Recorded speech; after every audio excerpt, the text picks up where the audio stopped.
Good morning and welcome. My name is Elizabeth Behar, and I have the honor and pleasure of serving as FIU's Senior Vice President for Academic and Student Affairs. And I want to welcome you all to fall 2021 semester. I want to thank those of you who are here with us in the audience. And today's town hall is also being live streamed on FIU Facebook and Zoom for those who registered to attend remotely. We are so excited to kick off what will be a very successful fall 2021 semester.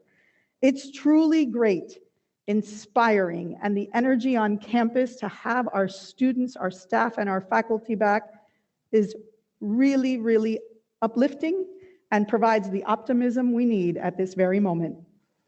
For this morning's town hall, we will have a few brief presentations followed by Q&A so that those of you here and those of you watching will have an opportunity to ask questions.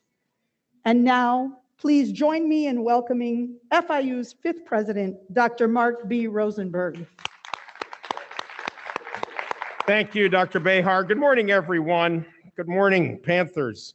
Good morning, FIU. Good morning, world.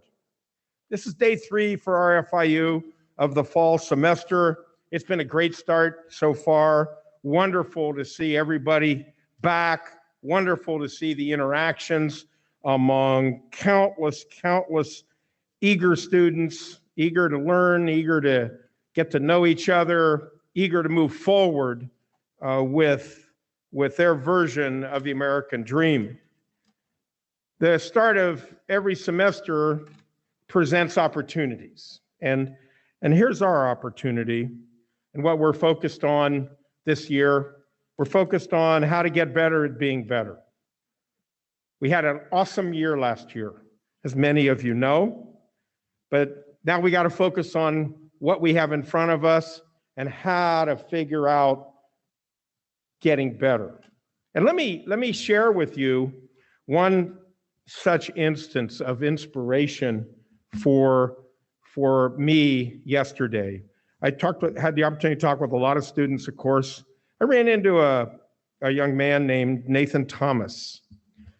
I asked him about his education at FIU, and he said to me, well, I got my bachelor's degree when I was 12 years old at FIU. And he is now pursuing graduate studies and intends to he started at FIU at 12 years old in dual enrollment, got his bachelor's degree just a few weeks ago, and now is starting on his PhD in electrical engineering. He hasn't yet reached 17 years old. He's from Miami. He loves FIU. He loves the education he's getting. College of Engineering has been very supportive and nurturing, which we expect of all of our colleges as it relates to the student experience. And here he is, likely before he's 20 years old, he'll have his PhD. He's an inspiration. And he is emblematic of the drive and the determination of our students, no matter what, to get their educations. Not everybody is going to be able to go through the acceleration mechanisms that Nathan went through, but what we do know is that we hope and expect that our students will graduate, that you will graduate in 4 years, taking 30 credit hours a year. We're going to find a way to make sure that if there are financial barriers to your educations, that we're going to eliminate those financial barriers. We have raised resources to help you get through. So I do not want to see one student leave FIU for financial reasons. If you know of people who are struggling, who have issues, please direct them to the Office of Financial Aid. Where there's a will, there's a way. This year, we have very high goals. We expect to have the best 4-year graduation rate we've ever had. We expect to have the highest retention, first to second year we've ever had. We expect to graduate the most students we've ever graduated. We expect that our students will have the best year in placement in getting great jobs that we have ever had. And working together, we can make that happen. There's so much going on at this university that is very aligned with the success that we want our students to have. We have incredible clubs. We have incredible athletic events. We have incredible theatrical productions. We have wonderful museums. We believe deeply in the power of internships, and we hope that every one of you students finds a way to get an internship, get some practical experience, and we believe deeply in your success. If you are here at FIU as a student, we believe that you belong here and you have the ability to succeed. And so today's conversation is very much embedded in our thought process about your success as students. And we are thrilled that we can be back with you face to face. We urge you, if you haven't been vaccinated, to consider getting vaccination. That seems to be the best impediment to this deadly to these deadly viruses that are going around. We encourage you to wear a mask.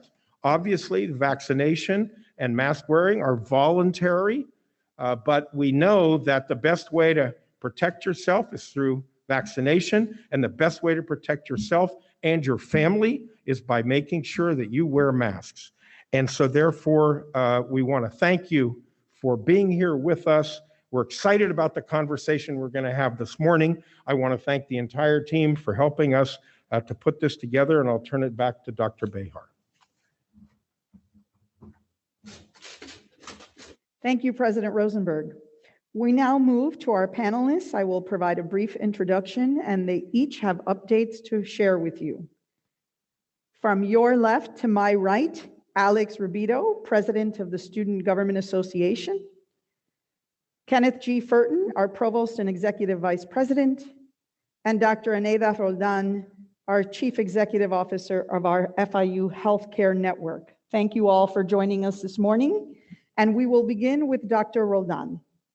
Yes, good morning, and thank you, Dr. Behar, and welcome. It's great to see the energy back of Panthers on campus. And first of all, I see that we have students here, and I want to congratulate you because as a good scientist, I go around and I start looking at numbers, right? That's my life, numbers, and I did see quite a few of you with your mask. So thank you so much, because as President Rosenberg stated, it is voluntary. But again, we don't need a rule to do the right thing, right? We know what the right thing is, what science is telling us, and that is one of our greatest defense. Last year, as you know, around this time, we did not have vaccines. We only had the test. And even before then, we didn't even have tests to identify what we were dealing with. Last year, we were focused on our elderly. This year, we're focused on our youth, okay? The children, those children that 11 and under cannot be vaccinated. So if you have the opportunity to be vaccinated because you're an eligible population, we urge you to do so. So if I would like the first slide, please. Okay, so as you know, health is our top priority.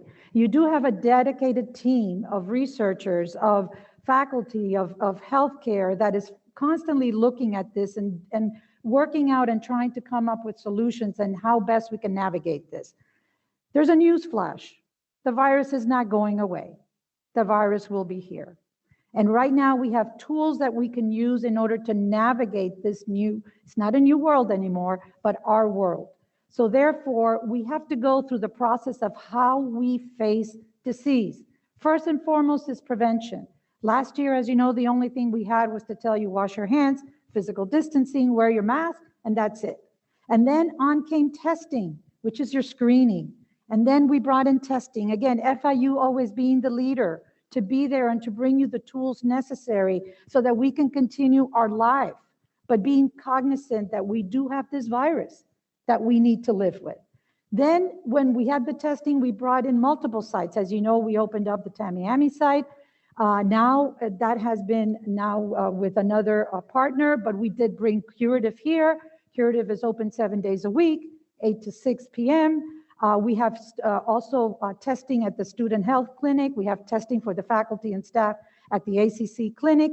Now we have the rapid test. Why the rapid test? The rapid test has always been around us. Well, this virus, this variant is a little bit different, okay? This variant is highly transmissible. It does produce symptoms very rapidly. And we are entering the time of the flu, the area of the flu. So people can have an allergy, can have a sniffles. Don't think twice. Go get a rapid test. What if it is COVID-19? You can immediately isolate yourself. You still need a PCR to confirm. But this is, again, doing it as quickly as possible. We've got the tools in our hands. Then we've got the vaccine. We brought the vaccine very early on. As you know, emergency authorization was approved in December, and right on, there was FIU in January bringing in the vaccines. We brought in Pfizer, we brought in Moderna, then it came J&J. Just a few days ago, I think 48 hours or so ago, the Pfizer vaccine for 18 and over got the approval. Not the 12 to 16. Not 12 to 15, but 16 and above. Now, just this morning, I was with several interviews. What does that mean? Basically, it's administrative. It has nothing to do with the science. The science and the standards were followed from the beginning. This technology has been studied not since now, since I was an intern. That was many years ago. So this is not new, okay? So the standards were strictly followed. What you saw was simply an administrative process. And the other thing is respect others' choices. Those that wear a mask, great. Those that don't want to wear a mask, we encourage you to do so, because it's not just about you, it's about others around you as well. Next slide, please. The testing locations, as I said, we have our own FIU lab, which we do surveillance on a daily basis. And the good thing about that, we can get the test the same day. So if you're chosen by through the P3 to have a test, please do so. Also, make sure you upload the new P3, all right? And make sure you read. I understand that when we do things on a daily basis, you tend to think you're seeing the same thing. There could be a change. So make sure you read and you respond accordingly. We have curative, I stated. We have curative here and at BBC. And then we have the clinic sites. And we have the designated student health clinic as well as the employee clinic. Next slide, please. And then, of course, we've got the vaccines. And by the way, I did not put treatment, but we do have treatment. That is why early prevention, early detection, and early action is important. And before we get there is also the prevention of trying to see how you're not going to get the virus. We also cannot downplay the fact that if you do get the virus, which we don't want you to get the virus, you do have post-syndrome virus. The post-syndrome of COVID, which we don't want you to get there. So we do have the tools. And yes, this is not something that we can lock ourselves up and say it's going to go away. It is not going to go away. So the best thing is to basically use everything we have in our power, do our part, run our responsibility, and now we encourage you to follow, not so much for our elderly, because our elderly are protected and they don't go out a lot, but we all go out a lot. It's for our young kids.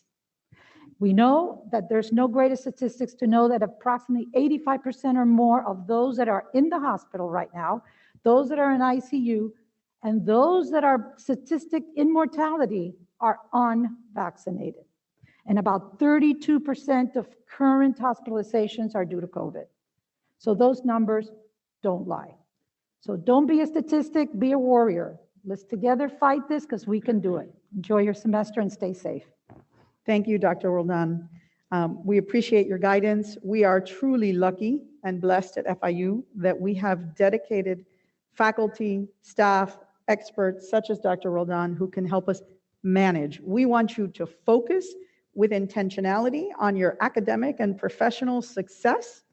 So you have to manage the situation with COVID so that we can get on with the semester. And as the president said, get better at being better. And with that, we're going to focus and switch gears to our provost and executive vice president, who worries every day, every minute, and every second about every student's success on this campus. Dr. Furton? Thank you, Dr. Behar. I thought she was going to say about everything, because I do worry a lot. Just good morning, everyone in the audience, those of you who are online, those of you who are going to watch this maybe recorded later. And I wanted, if I could put the first slide up, I wanted to basically start off by saying that for each and every student, as well as the faculty and the staff, your success is important to us. So just please know that any challenge you're having, please do not stay quiet. Speak up, let us know. We're here to help you. You need to take preventative measures to be safe. So the preventative measures that, if we can put the slide down for 1 second, I wanted to demonstrate to you, just go to the video on me. I wanted to share something. So I can't tell you what to do, but I'm going to tell you what I'm doing to help protect you. It's Panthers Protecting Panthers.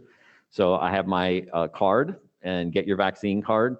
As soon as I was able to, I actually waited in line, for the walk-ins to be one of the first to get it. I've had 2 jabs. I can't wait to get my 3rd jab. Not that I like getting injected, but that's the most important thing that I'm doing for myself, for my family, for my colleagues, for the staff, the students, and most importantly, my family at home. The second thing I do every day is do your P3 app. So go in, log in, complete it. We have a COVID response team that will assist you. This is what you need as a student if you're perhaps needing to be go into self-isolation for a period of time. You will be told to do that by the COVID response team, and they will also give you materials that you can share with your faculty to let them know that the materials may not be available to you for a period of time. We can't guarantee you'll be able to make up all the materials that you may miss if you have to go into self-quarantine, but your P3 app is super critical. Then the third is this: wear your face covering. And for students, you've got vending machines. Use your card, your one card, and they're free to students. And if if you have any challenges whatsoever, get the face covering. I'm a professor, in addition to being the chief academic officer, I'm a professor of chemistry and biochemistry. I can tell you, your vaccine and your face covering are the thing that is going to protect you, protect your family, protect other students. And so I just encourage you to do that. We are in the midst of a very significant surge going on right now with the Delta variant. There's a Lambda variant coming. So this is not over yet. So these are things that we can, it's better in the sense that we have treatments and things, as Dr. Roldan has shared with you, but let's please all protect each other. Now, if I go back to the slide just quickly, I wanted to let you know that as working with the deans and working with the department chairs, we now offer more courses than we've ever offered in the history of FIU. So we have about 6,000 online, 6,000 in-person sections of courses and about over 2,000 online sections, which is the most we've ever had. Right now, about 35% of the students are taking online. If you put in the online 2.0, those are students who are fully online, then it's more like about 44% online. If you don't have a course that you need, then you need to go to Ask Charlie. So you'll see it up there, askcharlie.fiu.edu. That's sort of your concierge. If you're at a hotel and you go to the concierge to find a restaurant, Charlie's your sort of course concierge, and he'll work with our people and find out, okay, what course are you missing, or if somebody's going to cancel a course that you need, so forth. Please reach out to him. You can also reach out to your student ombuds. Remember, 2797 is the phone number, and you need to communicate with your professor, right? So if you have a challenge and you fail your P3 app, or you're directed in some way, keep in constant communication with your professor. That's the only way they're going to know that they need assistance. If you're not getting this assistance you want with your professor, then what do? Ask Charlie, right? Okay. Or you can go, there's other procedures you can do, but just Charlie is there available. That's what he does. He, just like I worry, he worries. He worries about you, and he's there for you. And just make sure you carefully read the syllabus of your course and know what your responsibilities are and follow those. And constantly check, because those syllabi will change, right? Conditions will change. We have a team that's meeting really on a daily basis, working through various issues. And so the reason we're having this town hall is to keep you informed, up to date this first week of classes, but we will continuously keep you informed, and I promise you of that. And with that, I just ask you to, please, let's all protect each other. And as the president said, let's have the best semester ever and the best class ever here at FIU. Thank you.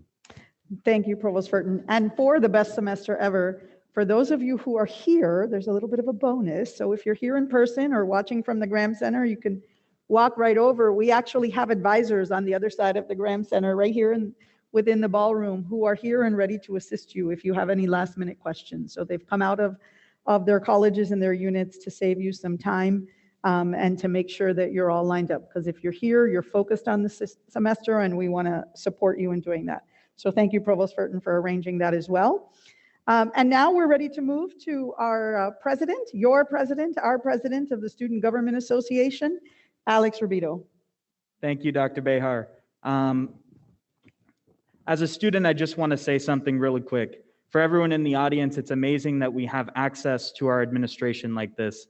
This is a fantastic opportunity for us as a student body to interact with our administration, to get details about the fall semester, and to ask questions that we may not know the answers to. So as students, I just want to say thank you to the administration for being here and putting on this town hall. It means a lot to us and we appreciate it. Okay, if we can get the slide deck up on the screens, please. Okay, so I want to go over a few important resources and information that'll help you succeed in the fall semester, stuff that might have changed, stuff that is changing, stuff that might have changed and might have looked differently during the summer and previous semesters. One, tutoring is available through the Center for Academic Success in the library. It'll be available in person starting August 30th. There will be virtual sessions available for students who don't feel comfortable coming in for an in-person tutoring session. Additionally, August 30th is the last day for ad drop. An important deadline to remember for everyone, August 30th, last day for ad drop. And then September 2nd is the last day to opt out of the Panther Book Pack. This is something that I know as student government we've been pushing, making sure that all of the students understand the Panther Book Pack and the benefit that it can present to you in your academic success. It can lower your cost of textbooks, but it's up to you to look into the cost of your books and to find out whether it benefits you personally. So September 2nd is the last day for the opt-out for the fall A semester. Additionally, we have a few other resources available that have always been available to you. Just want to make sure that you have them at the start of your mind. The health centers are open and available for students, as well as the Healthy Living Program and our CAPS program. Additionally, the rec centers are back at full operations. Thank you. Could we get to the next slide? Something that a lot of students use throughout the semester is the library. Library has seen changes in hours, so I wanted to put up the most recent hours for everyone to quickly take a look at. If you want to take a screenshot or a picture, we'll leave it up for a few seconds and then we'll move on. All right, thank you. So the student government is going to be following in suit with the university and asking that all of our students wear masks and get the vaccination. One of the most important things to stay safe this fall is that we don't have COVID outbreaks on campus, and the #1 way to prevent them is masks and vaccines. So please wear your mask, please get the vaccine, do your part to keep all of us here on campus and safe. Repopulation.fiu.edu has a list of frequently asked questions that might become helpful for you throughout the fall semester. Make sure to take a look at repopulation.fiu.edu for information about the fall semester and the most updated information from the administration. Note that the information on repopulation.fiu.edu is constantly changing as situations come up. Additionally, we are going to have vaccination sites. We already have a vaccination site here in the Graham Center up and running through the fall, and at BBC, we're going to have one up and running through October 6th. Make sure to visit the sites and get your vaccines. Okay, and now moving to more of the activities and engagement side. September 2nd, we have our fall home opener for football. I encourage everyone to come out. It's going to be a great game. The energy is there. The fall semester, we have more students on campus. We're looking forward to having a great packed fall opener game. Sophomore takeover at BBC is Thursday. I encourage all of our sophomores to go. This is a great opportunity for you to learn more about your university, learn more about the resources that we have available to you. And then finally, if you want to reach out to student government, our Instagram is up on the screen, as well as my email, sjapres.fiu.edu. you're more than welcome to reach out and we can help connect you with the administration and with resources that you might need for your success. Student government is here to help you. And on that end, student government is here to help you for your job applications. The university is hiring both through Chartwells and through more opportunities than really we've ever had on campus for jobs. So I encourage everyone to apply. University jobs present a lot of opportunities for students to gain experience, workforce experience.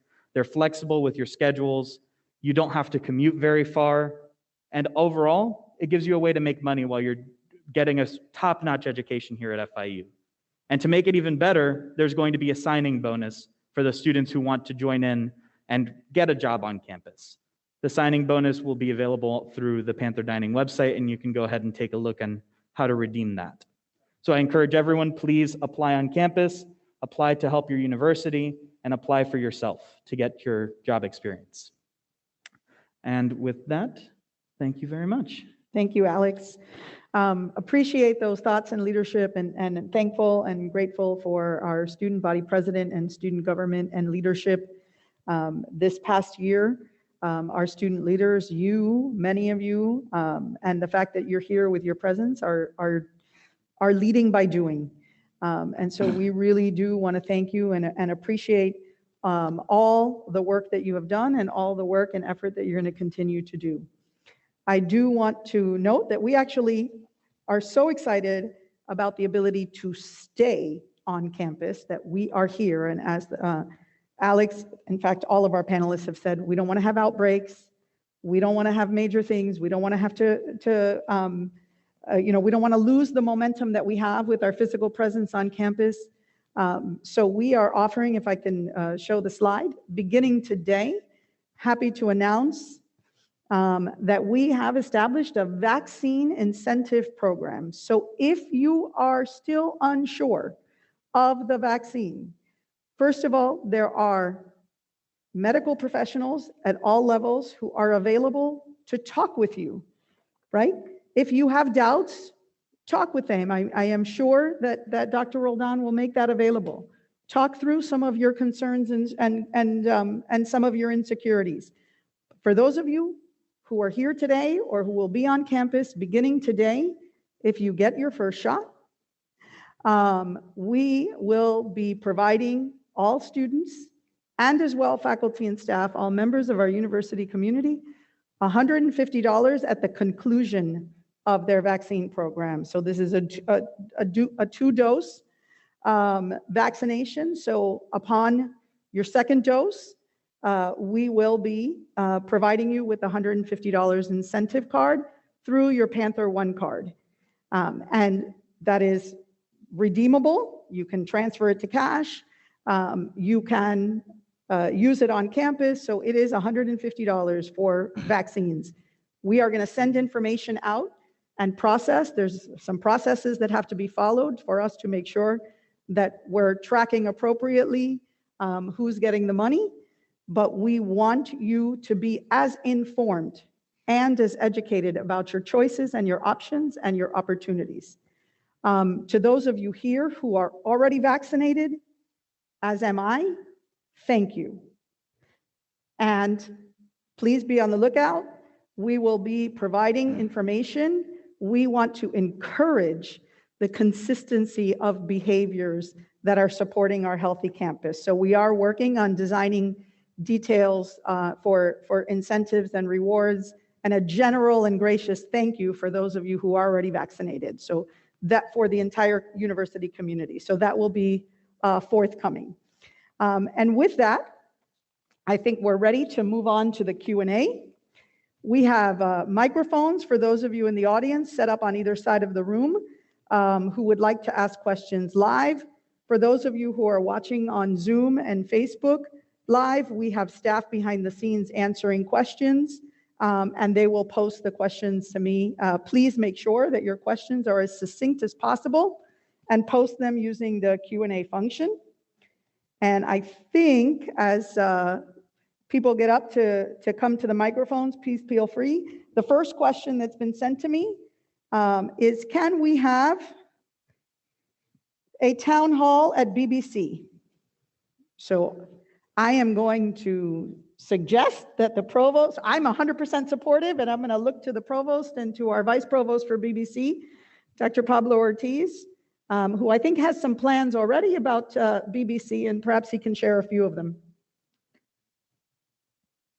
Thank you, Dr. Behar, and good morning, everyone. Welcome to our students in particular that are joining us here in person, and those of you that are also joining us online. Absolutely, we have already been in communication, the provost and I, to host a town hall at our Biscayne Bay campus. A lot of exciting things happening at that campus, so we certainly want to use that opportunity not only to share what some of the improvements are that we've made there, but also engage in the conversation about what's happening this semester, about how we can protect each other and protect ourselves with what we're facing here with the pandemic, and certainly talk a bit more about the future of that campus. So we look forward to having that discussion. And I also do want to confirm that the incentive program that Dr. Behar just mentioned does also apply to our international students as well that have joined us. And I know that was a question that had come up a few days ago, Dr. Behar, so I just wanted to take the opportunity to express that as well. Thank you. Thank you, Dr. Ortiz. We have a question with us in the audience. Yes, ma'am. Yes, I was wondering with the rapid COVID tests, how fast does it come back? Yes, that question is for me. It's 15 minutes. So what we do is you can go to the student health clinic. It is free of charge. They will, it's a swab, and you will stay there until such time we get the result. Now, remember that the rapid test is when you're symptomatic. Remember, you have symptoms, but the asymptomatic is not as specific for the asymptomatic. So if you feel that you may have been exposed, but still asymptomatic, then your choice will be a PCR test. And there's one thing with the PCR test. If you are testing PCR because you feel you have been exposed, please stay home until you have results. Because if you are an asymptomatic carrier and you get results 2 or 3 days later, then you've already been out and about for 3 days. That's very important, okay? Thank you for your question. And I want to add to that, for those of you who have not experienced COVID, the beginning symptoms may feel like I'm sluggish in the morning, I have a tickle in the back of my throat, potentially I have morning allergies, I have allergies to things that bloom all over South Florida. But if you're feeling a little off, that is considered potentially symptomatic, and the rapid test provides a really great opportunity. It's 15 minutes out of your day to go over and get the rapid test and just have that assurance. I have run into, over the past few months, a number of friends, family, loved ones, community members, colleagues who are like, yeah, I thought it was allergies. And then so for 3 days, they roamed around South Florida and they unfortunately were COVID positive. So please do your part, be thoughtful about what's happening and intentional about what's happening with your physical ailments. So thank you. The next question is for our provost. What should we tell students and professors who want to social distance from others in their class, but may be limited due to the capacity and size of their classrooms? Yes, so if you're uncomfortable because of the classes near capacity, talk to your professor, and the professors will work with their department chairs or the office manager who does the class scheduling, and we'll try to locate a larger classroom so that you can have additional distancing. We've already done that in some classes, but again, communicate with your professor, and if you're still not getting satisfaction, you can reach out to Ask Charlie, and then we'll centrally take a look at that, because we have more sections than we've ever had before. So we in some cases we do have capacity that we can relocate some courses to give it additional space if you're uncomfortable and want to spread out a little bit more. Thank you, Mr. Provost.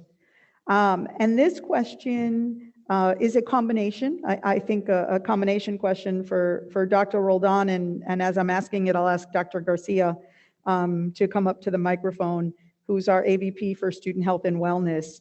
What kind of support is FIU offering to students who are our frontline workers and who are here and dealing with the stresses of working on campus and being a student? Sure. Well, first and foremost, shout out to those important people in our community because what they have had to deal with for the last 18 months is incredible. And then let alone be students, right? So shout out to all of you watching. We have a plethora of services within student health and wellness to be able to offer you support. It really depends on what you're looking for. As part of your student health fee, you have everything from massages to aromatherapy, acupuncture, counseling services. So it really depends on what helps you kind of cope throughout your day. One service that a lot of students don't know we have available is group therapy.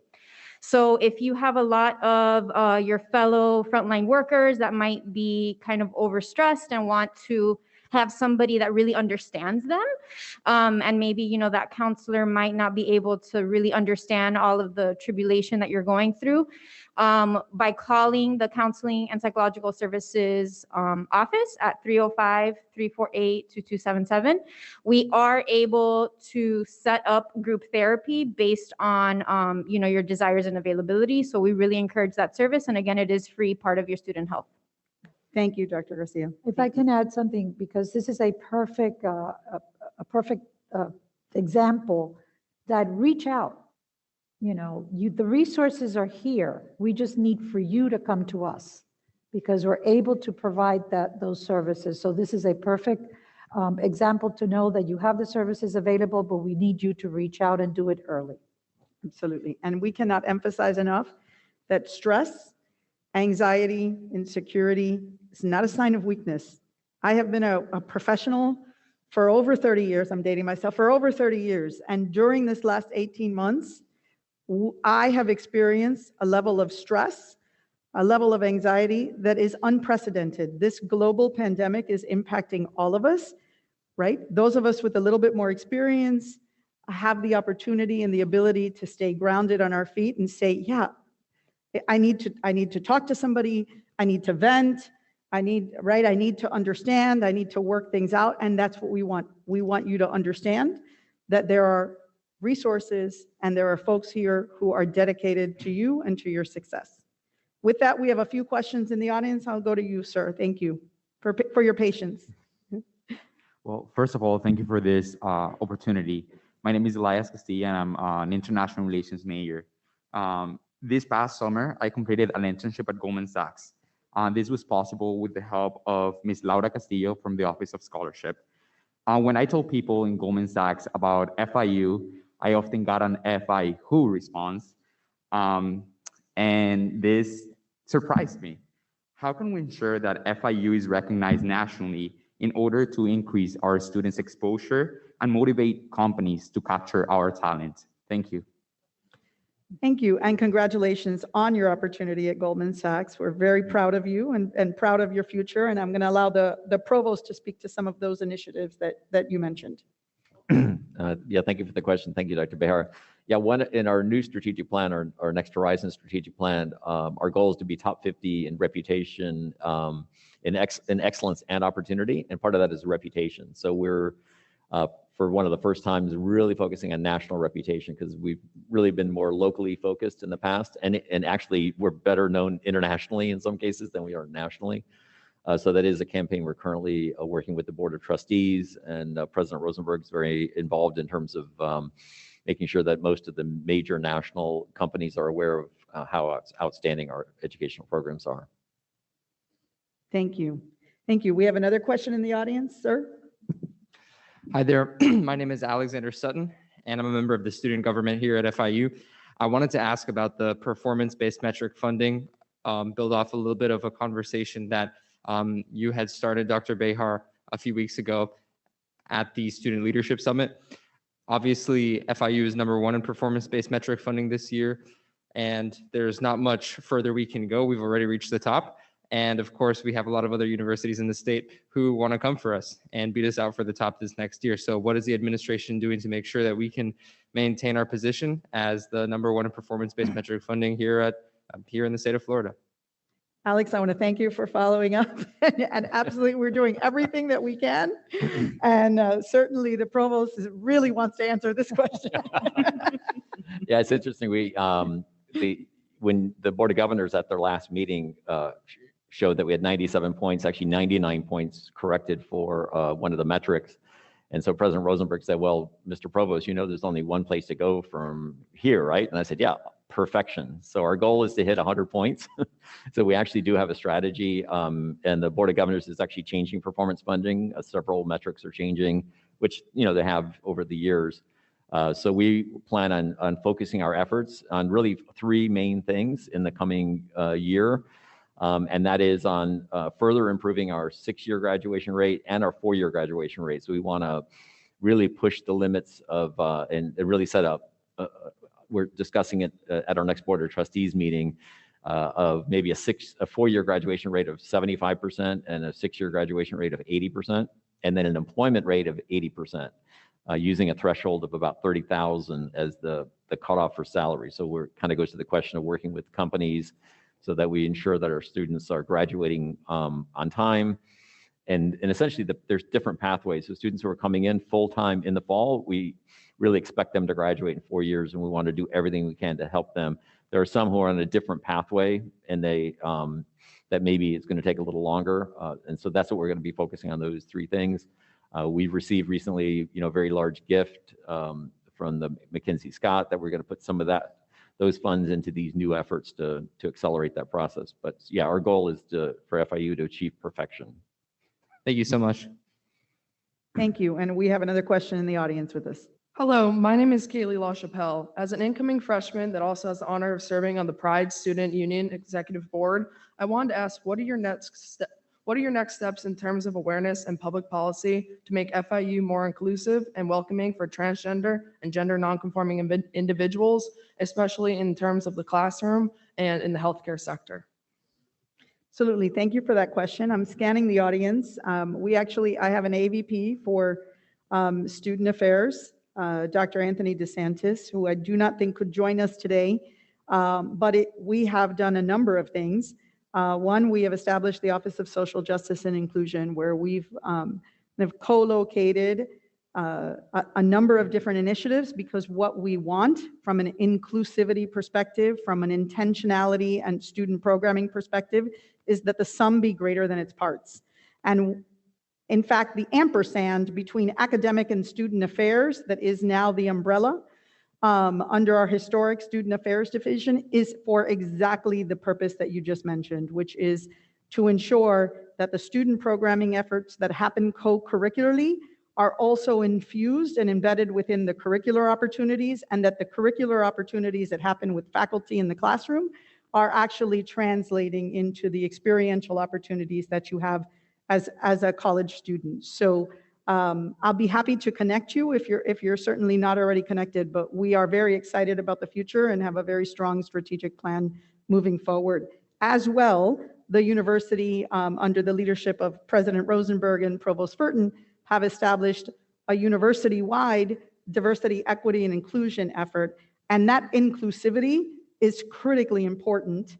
So I wanted to share that with you as well. And there's a website and university leaders, faculty, staff, and students who have been part of that process. And I see Dr. Garcia going to the microphone, so I'll allow.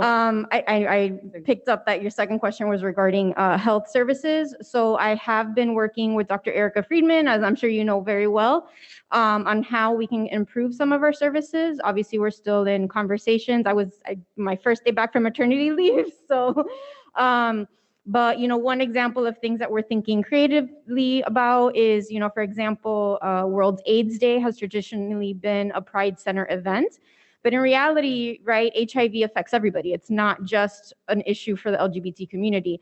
So this coming year, we're utilizing the health fee more broadly to offer education and awareness events about HIV education, so it's not like that stigma on the LGBT community. So those are the types of things that Dr. Friedman and I are working together, so definitely more to come. But if you have a specific idea or recommendation, please, I'll stay after and we can speak further.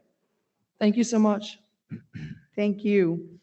I don't see anyone else standing in the audience right now, so I'm going to go back to our questions.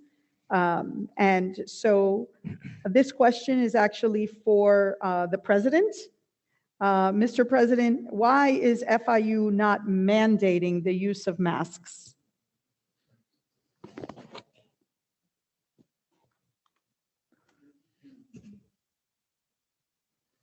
First of all, let me say that I don't think most of us really believe that masks are an appropriate approach to addressing the threat of the virus, and most of us are, as far as I can tell, modeling the behavior that we ask for. We had a very good experience last year with a range of initiatives that were largely voluntary. We have worked very closely with the other universities in the state university system and with the Board of Governors, which is essentially the Board of Regents of our state university system. We have agreed that the best approach is to make sure that students understand that they have the freedom to choose, and that wearing a mask as well as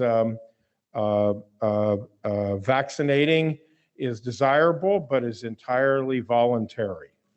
And at this point, that's the approach that the state university system is taking. We, as a public university, have the obligation to follow the laws and the regulation and the guidance that are provided by the authorities that are duly constituted in the state, and that's what we are doing.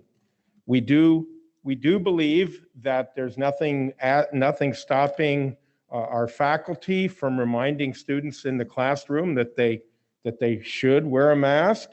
We hope our faculty do remind students that they should. We hope that you, as students, remind each other and help each other to understand that wearing a mask is one way to ensure that we're going to stop the spread. It's more anecdotal, and Dr. Roldan could certainly share better data. But here's one of the things that's happening that is really tragic.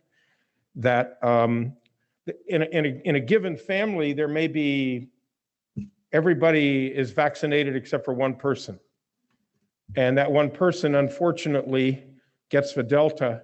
And the Delta has a breakthrough capability, as you know, for those who are vaccinated. And then those who were vaccinated did take responsibility for trying to stop the spread, get the virus, and then suffer accordingly. I've seen this happen with a lot of families here in our community. We're a very family-centric university, so I want to remind you that other family members, maybe who are not vaccinated, who are not wearing masks, somehow think that they're exempt from a virus that knows no frontiers or boundaries, that you take responsibility and remind them of the opportunity that they have to mask or to get a vaccination. So we're doing, at this point, we're relying on the individual initiatives of our students, our professional staff, and our faculty, and we're confident that we can find a way to get through this by taking that approach. Thank you, Mr. President. We're going to switch gears now to the students in the classroom. We have a couple of questions. I'm going to start with my CIO for Chief Information Officer and Division of IT, Robert Grillo. Mr. Grillo, would a student, let me see, will professors be allowed to verify the P3 app status prior to admission to a class? Good morning, everyone. Thank you for that question, Dr. Behar. So when students and others actually do the P3 app, you do have the ability that you actually do get a check mark once you actually go through the process. So in the event someone just wants to ask or verify if they did it, you know, basically the ability is there just to see it, right? But there is no way that the professors have the ability in any automated way to know if a student basically did the P3 app or not. Thank you. Thank you. And so it's on us, right? It's our personal responsibility for a shared healthy community. So thank you in advance. And if, like me, sometimes you just haphazardly, or you're working on something last minute and you forget, right? Just do it as soon as you can. The next couple of questions I'm going to actually wrap together. They are about the student experience in the classroom, should they be notified by a CRT. So I'm going to kind of walk through what should happen and then ask the provost to close out the question with some of his responses. So I, as a student, if I get COVID or if I am exposed, right, and the COVID response team calls me, 1919, 348-1919. But if I am called by the COVID response team and they recommend, those are university professionals, they recommend for me as a student to stay home, the COVID response team will generate a letter specific to you that you can then share with the faculty member if you are missing class. That is not, and I think the provost spoke to this in his earlier slides, that's not an automatic, you don't have to do any of the work. And it's not a guarantee that all work can be made up. If you're having an experiential group project that week, we can't recreate that in a class. So it's really dependent on the student learning outcomes, the activities of the class. Certainly our faculty are going to work with you to the best of their ability, right? But there may be some consequences, which is why taking early action and getting vaccinated and wearing a mask are available to you. So I'm going to ask the provost to address that a little bit. There's some concerns about inability, what happens if I miss too much class, will I be penalized? And as well, I'm gonna ask Dr. Sophia Treyes, our student ombuds, to come up to the microphone as well, because she is a resource to you. And so those of you in the room can see her, but those of you on Zoom and Facebook can certainly hear from her as well. But we'll start with the provost. Thank you, Dr. Behar. Yeah, so, and some of the questions are wrapped in together. So when you do your P3 app and you fail the P3 app, it's important to follow the COVID response team directive, because they will not share, medical information, right? So it may be that you think you may have been around somebody, or you think you may be ill, you may not be ill, and it may be nothing, but that they will be the ones that will give you a note that you can share with your professor. So we won't be sharing information directly with the professor. It'll come from you, and it's not your personal medical information. It's just saying, okay, you were asked to self-isolate, and so we're asking the professor to provide you accommodations. Now, those accommodations are going to depend on the professor. So any accommodations that we've provided in the past are allowable, but it's up to the professor, because it depends on the class. So that could include, while you're in self-isolation, that they stream the course. It could be that they record the course and make it available to you. They may provide lecture materials. They may provide some sort of makeup period for you, but you will work with the professor on that. One question has come up: if you miss too much of the class, you may have to take an incomplete. Again, you need to work with the professor on that, because there's rules that we work in related to how much material needs to be completed in a course. And we just ask all the faculty to be as flexible as possible, but we also want to make sure that you are able to acquire the material this semester to go on to the next courses continuing on. And just to reiterate, if at any point, if you're having questions, like, who do I talk to, do reach out to Ask Charlie, because that, he's the person that's going to, get feedback to Dr. Behar, myself, others on the team, in terms of issues that we may have to deal with. But that's why it's critical to do your P3 app, because you will be directed. It may be that you think you need to self-isolate, and you'll be told, no, you don't have to. And it'll be based on the latest medical advice. There's a whole team and it's led by a medical doctor that will be, providing you that kind of information. Thank you, Mr. Provost. So the two resources that were on the slide before were askcharlie.fiu.edu, Dr. Charlie Andrews, who's joining us remotely today, and really for issues with respect to majors, I really am excited about this dream. How do I reach out this dream? He's an academic professional with decades of history, and as well our student ombuds, Dr. Sophia Treyes, who is here to provide a resource in the event that as a student and a faculty, the communication, you're having issues, you're not sure exactly how to proceed, The faculty member may not be responsive. Our faculty are humans.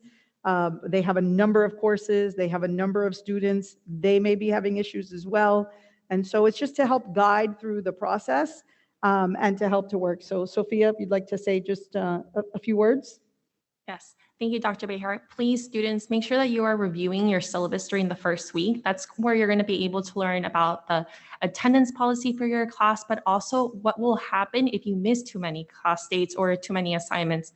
You can always reach out to the contact tracing team as well as myself, and we can work directly with you and your faculty member to find what alternative solutions might be available to you so that you are able to complete this semester. Thank you. Thank you. And yes, we are all here working together, faculty, staff, in the name of student success to ensure you have a seamless and as successful semester as possible.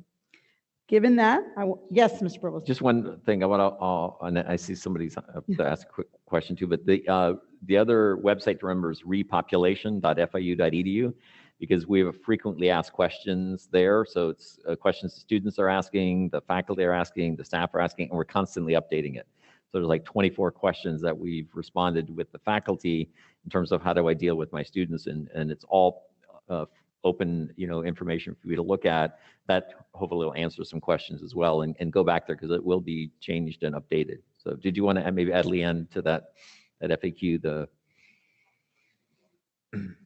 Good morning. I just wanted to add a quick note to the conversation about missing excessive classes. You do need to work with your faculty. You have Dr. Trellis here to help you, as well as Ask Charlie, but please be aware that it could result in failing the class as well. Just like in the past, if you got sick a lot and missed a lot of classes, it might result in failing the class. So as Dr. Trellis said, please read your syllabus, make sure you have conversations with your faculty, make sure you know what the makeup policies are and the attendance policies in the class. Absolutely. Thank you. Thank you, Leanne. And Dr. Roldan? Yes, I know. I first wanted to, but I also want to remind on the health side, we are thinking of COVID, and obviously COVID is around us and it's not going to go away. But please understand that we're also entering an era that we all knew every year is called the flu season. So we also going to have the flu vaccine, the flu shots readily available for our students, for our faculty, and our staff. By the way, there's been some studies to show that the flu vaccine may have a protective factor against the severity of the symptoms of COVID-19. So again, get your COVID-19 vaccine as well as your flu shot. And just because you got a COVID-19 shot, it doesn't mean you have to wait 2 or 3 months, okay? You could easily, maybe within the week, and the reason we say that is not because anything's gonna happen, but because if you do get a reaction, we wanna know it's one versus the other. The idea is to be protected. So make sure, remember, flu is still around, just like COVID will still be with us. Absolutely. Thank you. We have 2 questions left in the audience. We're going to take those, and then we're going to try to be respectful of everybody's morning and make sure people get back to class on time. So yes, ma'am. Good morning. I'll make it quick. My name is Elizabeth Nylander. I'm Chief of Staff for the Student Government Association, and I received a question along the same lines of like the P3 app and COVID response for that. So the question I received is, if a student is tested positive for COVID-19, how are students in their classes and maybe their organizations, how are they informed that someone who may have been in close contact with them has tested positive, and what are the protocols for that and the next steps that those students should take? Thank you. Yeah, that's why it's extremely important for that particular student to do the P3 immediately. And when I say immediately, don't wait till Monday. If it's a Saturday and a Sunday, go ahead. Do the P3 and call the number, because they are on call. We're working around the clock, right? So call the number and then the process begins. Let the COVID response team take it from there. There's a series of questions that student will be asked. And then from there, they'll take on through the process. So again, it's immediate response, right? Use the tools quickly. So don't, even if it's a Saturday morning, you feel sick, you get a rapid, let's say it's already positive, although you need a PCR, call the COVID response team, okay? And let the process start. So Elizabeth, I'm gonna follow up with, I think, the more direct answer to a portion of your question. So the process that we're following today, We're learning by doing, so subject to revision and improvement. But at this point in time, what's happening if a faculty member was teaching, let's say a 45 student classroom, and someone in their class did exactly as Dr. Roldan said and notified the CRT, the student is taken care of. Right now, the faculty are being given standardized information from the health professionals, from the CRT team, and they're sending an email to students. So they're communicating good, and so the email to me, as to you, might read, "Good morning, Elizabeth. It has come to our attention that someone in your CCJ 46, 41 class," I'm making that up, right, tested positive or has experienced COVID. You may have been potentially exposed. You as a student, if you're worried, then you contact the student tracing team for additional information. If I personally am, if I receive that generic of an email, it's a large classroom, we're comfortable in the setting, I'm vaccinated, I always wear a mask, I'm okay. The CRT team is going to say, okay, pay attention to your body over the next few days and continue about your business. But that's going to be a very individualized process for all of those students. We're trying to share as much information as possible. We're not trying to scare anybody, right? But every student has the right to know. We're not giving out the students' personal information, right? It wasn't that I had COVID and now Dr. Roldan got COVID from me. That is not the message that's going to be received. It's going to be a more generic, someone in your class, or if it's a large classroom, it actually may be very specific. If on Wednesday you were sitting in the back half of the auditorium, right, please note that there was a potential exposure there. But if it's a smaller classroom, it's going to go to the entire student body in the classroom. Okay, my question will be quick, I promise. I'm an older student, so I got vaccinated back in March. So my third vaccine will be due during the fall semester. Is the school going to be offering the third vaccine shot? I had Pfizer.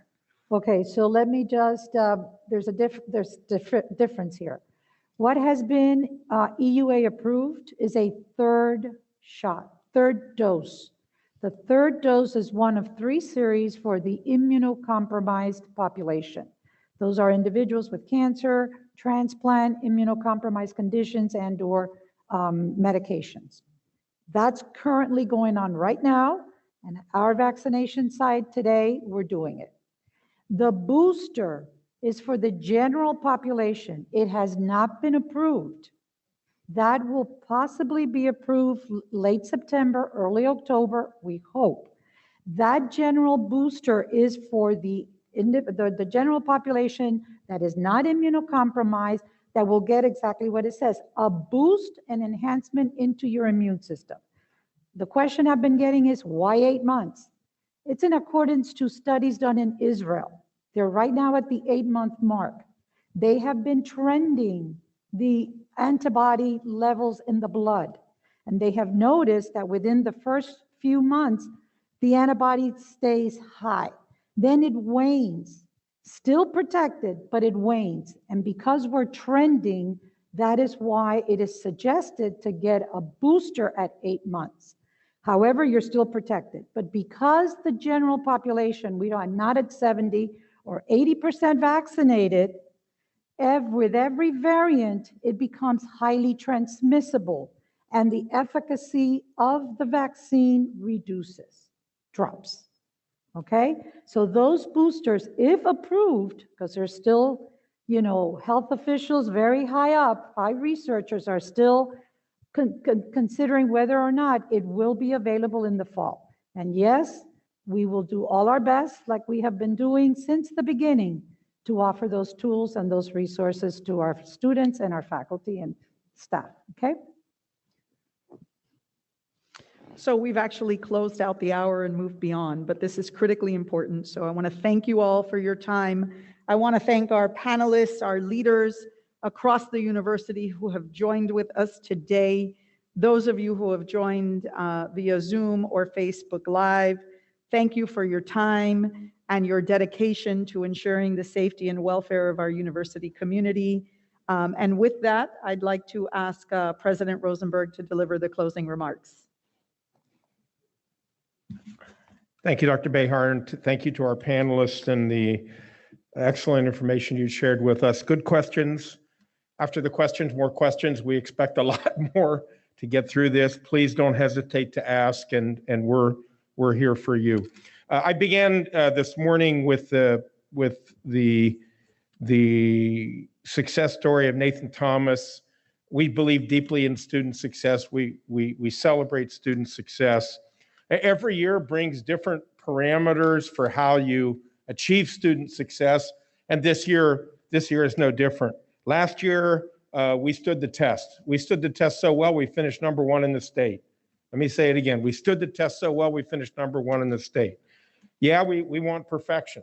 We really do, Provost, and I want to thank you for your leadership. I want to thank the deans. I want to thank the faculty. And most of all, I want to thank students, because there's no doubt in my mind that our students get that part of who we are.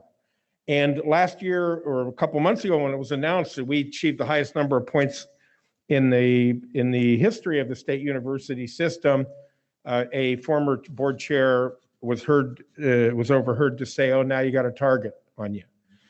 And you know what? I'm good with that, because I have a lot of confidence in you all, and the conversation today just bolsters my confidence.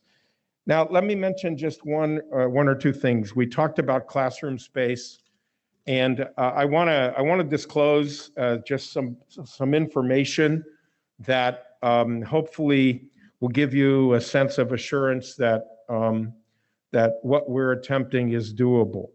Of all the classes that we're offering face-to-face, only about 30% are fully filled.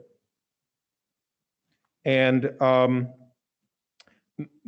many of our classes have excess capacity. There's empty seats. And so in some respects, that was done purposefully on our part. It's a creative approach, because, in the past, we've tried to make sure the classes, in the name of efficiency, were filled, but now we have a lot of classes with empty seats and a lot of space. And it's on purpose, and we urge students who are perhaps not comfortable with the space distribution that, spread out, because most of the classrooms give you that potential now, given the fact that only less than half of our classes, probably 30%, are actually filled. We also know, we don't like this, but we also know that as the classes proceed, there will be, students who opt not to attend a class, students who arrive late, just the normal distribution of circumstances that I think will enable you to have even more space in our classrooms. We don't necessarily believe that spread comes through the classrooms. There's not a lot of data to show that is what's happening. So we feel very comfortable that we've been creative in the way that further protects you. So yeah, perfection. Really, that's everybody's responsibility. Everyone in this room can play a role in this. Everyone in this room can play a role in this, and everyone out there listening can play a role for no other reason than students, or you're helping students, or you are a student, and that our goal is to get you through. And if you can help each other, if there are issues, ask Charlie, use that, we've set that up. This is a way in which we can get there, but this is everybody's challenge. It's not just the people on the stage or the people in the front row or in the back row. It's all of us can do a little bit, and that's why we have this notion of getting better at being better. And in terms of that, when we talk about getting better at being better, what we're in essence doing is appealing to your better angels. And you all have those better angels here. And these are trying times, and these times they don't bring out at times the better angels, because there's a devil at every level. But what we're doing as a group, as a university community, is appealing to your better angels. And we know that you and your better angels, are up to that. And one of the elements of that is we ask you to wear the blue and the gold every day if you can. Every day. That's who we are. That's what we celebrate. That symbolizes in a very tangible way the success of our community and and our commitment to student success. So I want to thank you all. I know that we're going to be having more of these. We think this communication is very important. In times like this, you can't communicate enough. And we welcome that communication. We urge you to go through Ask Charlie, get your message out there, get to us in a way that we can get better at being better. So thank you all very much. Have a great day and rest of your week.